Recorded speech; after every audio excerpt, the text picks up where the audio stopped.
तत्कालीन महसूल मंत्री बाळासाहेब थोरात या मुद्द्यावर उत्तर देतात. ते अशी माहिती देतात की मड एरंगळमध्ये 102 अनधिकृत बंगले आहेत.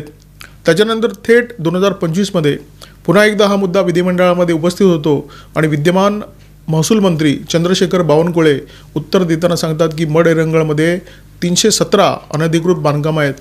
याचा अर्थ काय होतो? याचा अर्थ असा होतो की गेल्या 4 वर्षामध्ये मड एरंगळमध्ये 200 अनधिकृत बांधकामं, त्याच्यामध्ये बहुसंख्य बंगले आहेत, स्टुडिओ आहेत, वाढलेले आहेत. आणि हे प्रताप आहेत महसूल विभागाच्या अधिकाऱ्यांचे, महापालिकेच्या अधिकाऱ्यांचे, नगर विकास विभागाच्या अधिकाऱ्यांचे, ज्यांनी धनदांडक्यांना हाताशी धरून या विभागामध्ये नियमांची सतत पायमल्ली केलेली आहे. आता इथे एक प्रश्न निर्माण होतो. 2021 मध्ये महसूल मंत्री म्हणून जेव्हा बाळासाहेब थोरात यांनी या मुद्द्यावर सविस्तर विवेचन केलं, त्यांनी आश्वासन दिलं होतं की दोषी अधिकाऱ्यांवर 1 महिन्यात कारवाई होईल, अनधिकृत बांधकामांवर 1 महिन्यात कारवाई होईल. प्रत्यक्षात कारवाई झाली नाही.